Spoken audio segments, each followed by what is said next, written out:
Boleh adakah korang malu dengan muka korang ke apa? Okay, so actually kita dua-dua, kita ni actually robot. Robot? Pasal sekarang kan zaman AI kan. So Dia ni pun spontan juga. Okay. so you don't really know whether are we human or are we AI or what. Tapi kita actually robot Assalamualaikum dan selamat kembali ke Santai Podcast. Anda bersama dengan saya Nine Don Jim #yang tahu je tahu. Belum unmask. Kita belum unmask lagi tau. Belum unmask lah. Yeah. Should we unmask? Dipersilakan. Kalau nak tunjuk muka yang tak malu, korang silakan. Finally. Oh wow. Berpeluh ni. Ini daripada training sampai ke sini korang pakai tak buka-buka drive lagi. Korang tengoklah muka confirm busuk mask kau Ilyas bau. lah. Tak. Pasal lah tadi nak dari TP jadi pakai mask lagi. Faham. Okay. Faham. Bukan TP kau ke? Tak lah, tu dulu. Velocity ni dia diisytiharkan Cik. last year. Ui. I see. Tahun lepas. Inilah murid-murid Madam Noraini ya. Yeah, my friend. Yeah. Kita dekatkan sikit Oh, boleh.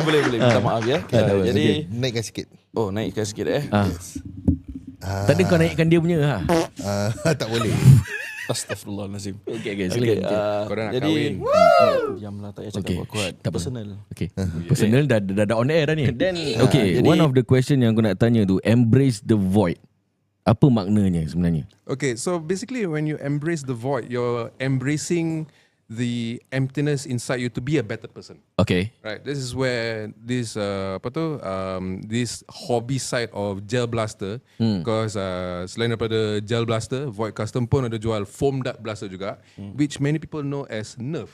But when we talk about Nerf, orang ingat budak-budak kecil. Yeah. And all that, right? But this is why we are breaking out the mold and making people know that, hey, this is actually a legit thing where adults play, and it can be as serious as paintball. Banyak orang dah tahu paintball. Yes. Yeah, but when it comes to the lesser known those sports such as Nerf, which we call foam dart, dengan Gel Blaster, not many people know so much. Tapi as you all know, dulu aku pernah in silat, Yeah. all that. So Taekwondo.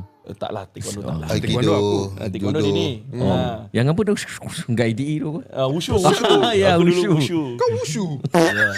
Tak apa, diam-diam. Off record.